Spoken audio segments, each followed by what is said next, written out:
Hi everyone, কি অবস্থা সবার? আশা করছি সবাই ভালো আছেন। রিসেন্টলি যেহেতু অনেক বেশি গরম পড়েছে, তাই এই গ্রীষ্মে আমরা যখন আমাদের ওয়ার্ড্রোব সাজাবো তখন আমাদের লক্ষ্য করতে হবে আমাদের কাপড়গুলি কমফোর্টেবল কিনা, ভার্সেটাইল কিনা এবং আমাদের কাপড়ের ব্রিদেবিলিটি কতটুকু। সো চলুন দেখে নেই এই গ্রীষ্মে কোন কোন এসেনশিয়ালগুলো আমাদের কাছে থাকা উচিত। ফার্স্ট অফ অল আমাদের যে বিষয়টা লক্ষ্য রাখতে হবে সেটি হচ্ছে আমরা কোন ধরনের ফ্যাব্রিককে এই গ্রীষ্মকালে প্রায়োরিটি দিচ্ছি। সর্বপ্রথম লিনিন ফ্যাব্রিক। এই ধরনের ফ্যাব্রিকগুলি সাধারণত অনেক বেশি কমফোর্টেবল হয়, ব্রিদেবল হয় এবং সামারের জন্য কিন্তু বেস্ট একটা ফ্যাব্রিক। এর পরবর্তীতে আমাদের সবচেয়ে পরিচিত কটন ফ্যাব্রিক। এই ফ্যাব্রিকটা সাধারণত অনেক বেশি সফট হয় এবং আমাদের শরীরের ভিতরে কিন্তু বাতাস পাস করতে সহযোগিতা করে, যার কারণে ঘাম কম হয়। এবং সবশেষে আপনি শ্যামব্রি ফ্যাব্রিক ইউজ করতে পারেন। সাধারণত এটি দেখতে ডেনিমের মতো, কিন্তু ডেনিম থেকে অনেক বেশি হালকা এবং সফট হয়, যার কারণে আপনি কিন্তু সেই ডেনিমের একটা রাফ অ্যান্ড টাফ লুক কিন্তু এই ফ্যাব্রিকের মাধ্যমে আনতে পারেন। 2 নম্বরে যে বিষয়টা আসে সেটি হচ্ছে আমরা গ্রীষ্মকালে আপার আউটফিটে কি পরবো। এক্ষেত্রে আপনি চাইলে লাইট ওয়েট লিনিনের টি শার্ট অথবা কটনের টি শার্ট কিন্তু খুব সহজেই পরতে পারেন। সাধারণত এই টি শার্টগুলি ব্রিদেবল এবং অনেক বেশি কমফোর্টেবল হয়ে থাকে।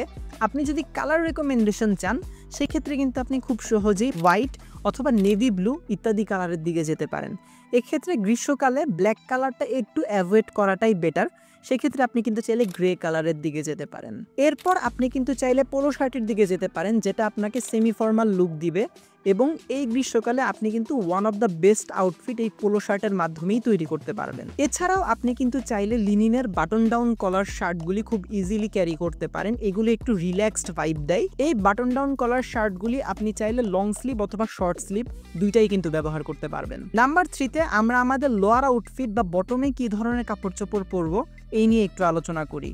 দেখেন, এক্ষেত্রে সর্বপ্রথম আপনি চাইলে লাইট ওয়েট চিনোস অথবা লিনিনের যে চিনোসগুলি আছে সেগুলি কিন্তু খুব ইজিলি ব্যবহার করতে পারেন। গ্রীষ্মকালে আমি একটু জিন্স অ্যাভয়েড করি, কারণ এগুলি সাধারণত অনেক বেশি ভারী হয় এবং সোয়েট হয় অনেক বেশি যখন আমরা জিন্স পরি, যার কারণে ইচিনেসের সৃষ্টি হয়। ইউ নো হোয়াট আই মিন।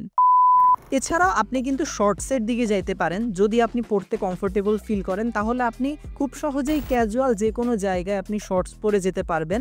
এক্ষেত্রে কিন্তু আবার ফর্মাল অথবা সেমি ফর্মাল কোনো জায়গায় আপনি শর্টস পরতে পারবেন না।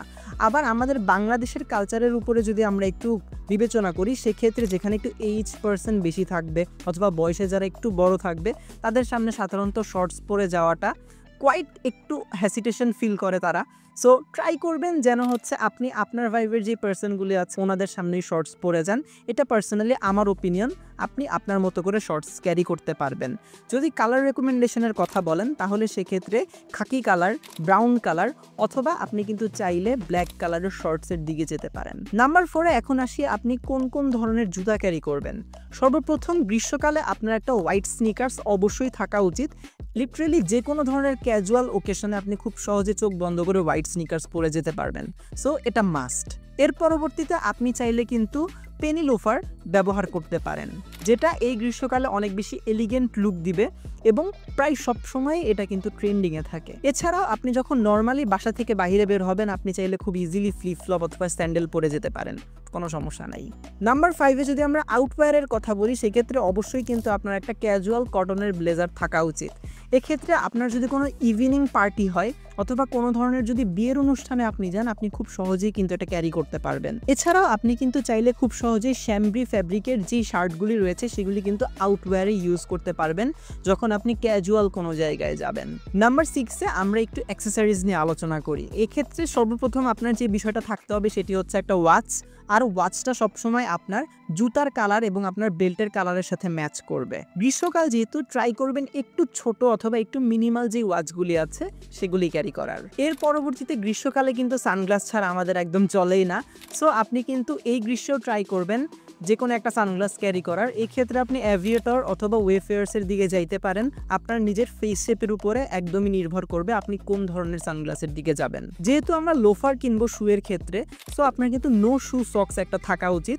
এই সময়ে এসে আপনি যদি এই এসেনশিয়ালগুলি নিজের ওয়ার্ড্রোপে রাখতে পারেন তাহলে কিন্তু আপনি খুব সহজেই এই গ্রীষ্মকালে নিজেকে স্টাইলিশভাবে উপস্থাপন করতে পারবেন। বাই দ্য ওয়ে, ভিডিওটা যদি ভালো লাগে তাহলে অবশ্যই লাইক, সাবস্ক্রাইব অ্যান্ড শেয়ার করবেন। নেক্সটে কি সম্পর্কে ভিডিও চাচ্ছেন এটা অবশ্যই কমেন্ট বক্সে কমেন্ট করে জানাবেন। দেখা হচ্ছে আবার নতুন কোনো ভিডিওতে, আবার নতুন কোনো টপিক নিয়ে। ততদিন পর্যন্ত ভালো থাকবেন, সুস্থ থাকবেন এই কামনা করছি। আল্লাহ হাফেজ।